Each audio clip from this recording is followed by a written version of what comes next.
وہ کتب کے جن پر ان تمام مقدسات کا جن کو اللہ تبارک و تعالی نے شعائر اسلام میں داخل کیا ان کے نام ہوں تو ان کے ناموں کو ہم قطعاً کسی صورت نہیں جلا سکتے۔ یہ صراحتاً شرعی حکم ہے۔ قرآن مجید فرقان حمید کے کو بھی اور اسی طرح باقی کتب بھی ان کو ہم نہیں جلا سکتے، یہ اسلامی حکم ہے اور قرآن پاک کا اور احادیث سے ماخذ صریح و واضح حکم ہے، تو ان کو جلانا قطعاً جائز نہیں ہے۔ اب باقی رہی بات کہ اس کے بعد کیا کیا جائے، وہ میں آپ کو بتاتا ہوں۔ اچھا، اب جو ہے کہ جلا نہیں سکتے تو پھر کیا کریں گے؟ اس کے دو طریقے ہیں۔ پہلا طریقہ یہ ہے کہ زمین میں کافی بڑا گڑھا کھودا جائے، یا جس طرح آپ نے کہا کہ کنویں وغیرہ جو کہ پرانے کنویں ہیں تو ان میں قرآن پاک ڈال دیا جائے، لیکن اس کا طریقہ کار یہ ہے کہ جب قرآن پاک کو اس میں ڈالا جائے تو اس کے اوپر کوئی ایک طرح سے یعنی کہ آپ کہہ سکتے ہیں کہ ڈھکن یا کوئی اور اس طرح کی کنڈیشن کر دی جائے تاکہ کوئی کتے یا پھر اس طرح باقی جو جانور ہیں وہ اس میں نہ جائیں، یا پھر یہ ہے کہ انسان جو ہے وہ اس میں یعنی کہ کسی طرح کے خرد برد کے معاملات نہ کر سکے۔ ایک تو اس کی صورت یہ ہے، اور زیادہ تر یہی معروف ہے، یا پھر مختلف شہروں میں اس طرح کے کنویں وغیرہ باقاعدہ بنائے جائیں کہ جس میں اس طرح کے تبرکات ڈالے جائیں جو کہ بوسیدہ ہیں یا ناقابل استعمال ہیں، تو ان کو اس طرح کر کے یعنی کہ ارینجمنٹ سسٹم، ایک سسٹمیٹک نظام بنایا جائے، اور الحمدللہ دعوت اسلامی کے تحت اس طرح کا نظام پاکستان میں کافی جگہوں پر معمور بھی ہے اور مشہور بھی ہے۔ تو اس طرح یعنی کہ ہماری جو اسلامی تنظیمات ہیں یا اسلامی جماعتیں ہیں تو یہ اس طرح کا پروسیجر اور سسٹم بنائیں۔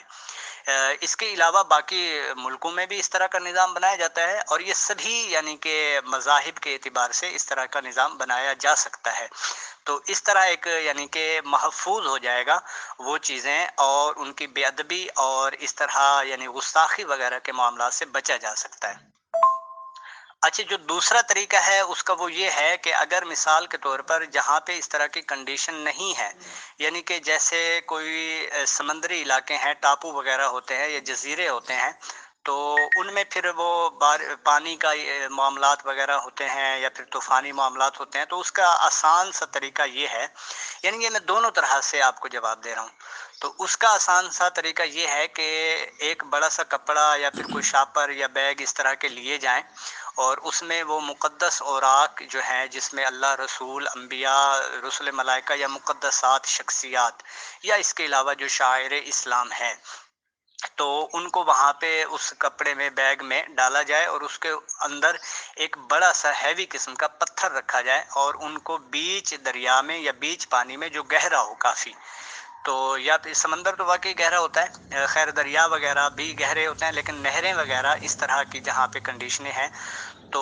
وہ اس کا یہی صورتحال ہے کہ ایک بڑا سا پتھر جو کہ بہت زیادہ ہیوی ہو، اور جتنا وہ وزن کتابیں یا کوئی مقدسات ہیں اس میں ہے اس سے زیادہ ہو، کہیں زیادہ ہو، تو اس میں وہ پتھر رکھ کے اس کو اسی جگہ پانی میں چھوڑ دیا جائے تاکہ وہ نیچے بیٹھ جائے، اور پانی بار بار لگنے کی وجہ سے ان کے جو نقوش ہیں وہ مٹ جائیں، تو یہ ایک کنڈیشن، دوسری کنڈیشن ہو سکتی ہے۔ باقی اس طرح آج کل جیسے رسائل ہوتے ہیں، اخبارات ہوتے ہیں، اس طرح اور بھی بہت ساری چیزیں ہیں جن میں مقدسات کے نام ہوتے ہیں، تو ان تمام چیزوں کو یا تو محو کر دیا جائے، یہ جو دو طریقے میں نے بتائے، جلانا پھر بھی قابل قبول نہیں ہوگا، یا تو ان کو محو کر دیا جائے یا پھر کوئی ایسی کنڈیشن رکھی جائے تاکہ یہ چیزیں یعنی کہ نہ ہوں اور ان کی بے ادبی وغیرہ کے معاملات نہ ہو پائے، تو ان چیزوں سے بھی یعنی کہ بچا جائے، اور بہتر انسب یہی ہے، زیادہ مناسب یہی ہے کہ ان چیزوں کو یعنی کہ جتنا ہو سکے اتنی ان کا ادب کیا جائے اور بے ادبی سے بچا جائے، تو یہ سب سے بہترین طریقے ہیں، چند ایک میں نے بتائے، مزید سوالات آپ کر سکتے ہیں تو انشاءاللہ ان کے بھی جواب دیتا ہوں۔ محترم مفتی محمد ناصر صاحب، بہت شکریہ، بہت جزاک اللہ کہ آپ نے جوابات دیے، اور میں یہ بھی جانتا ہوں کہ آپ ماشاءاللہ بھلے ہی ایک مفتی ہیں لیکن آپ کی بھی یہ لیمیٹیشنز ہیں، یا یہ کہ باؤنڈیشنز ہیں کہ آپ جو بھی فتویٰ جاری کریں گے وہ قرآن اور حدیث کے بیس پہ ہی کریں گے سر، بٹ ایک جستجو ہوتی ہے، ابھی ہمارے